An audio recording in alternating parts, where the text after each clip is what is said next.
কি অবস্থা সবার? চলো আজকে একটা গল্প শেয়ার করি। একটা ছোট ছেলে ছিল, লাইক শুভ। তো সে খুব ক্রিকেট খেলতে পছন্দ করত, কিন্তু তার ফ্রেন্ডরা সবসময় তাকে বলতো তুই পারবি না, তোর দ্বারা হবে না। কিন্তু এগুলো সে মাইন্ড নিত না, কারণ তার বিশ্বাস ছিল সে পারবে। এজন্য সে প্রতিদিন সকালে উঠতো অ্যান্ড ক্রিকেট প্র্যাকটিস করতো। তার যত ভুল হতো সে ভুলগুলো আবার প্রথম থেকে সংশোধন করতো। হ্যাঁ, তো একদিন তার স্কুলের একটা ম্যাচ হলো। ম্যাচে এক পর্যায়ে সবাই তার উপর অবিশ্বাস চলে আসলো যে না, এর দ্বারা কিছুই হবে না।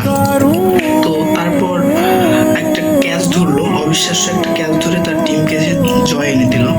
তো যখন তার টিম জিতে গেল, তখন এক পর্যায়ে সবাই তাকে দেখে অবাক যে যাকে তারা পারবে না, তার দ্বারা হবে না বলতো, সে তার সততা এবং পরিশ্রম দিয়ে প্রমাণ করে দিল যে না, মানুষ চাইলে পরিশ্রম করলে সবকিছুই করতে পারে। তো এখানে আমরা যদি শুভর মতো মাইন্ড থাকতে পারি, লাইক সততা রেখে যদি আমরা পরিশ্রম করতে পারি, তো আমরাও, আমাদের এক সময় আসবে যা আমরা প্রমাণ করে দেবো। যারা আমাদের হেটার্স আছে, সবসময় বলে তোর দ্বারা হবে না, তুই পারবে না, আমরাও তাদেরকে এক সময় প্রমাণ করে দিতে পারবো যে না, আমরা পারি।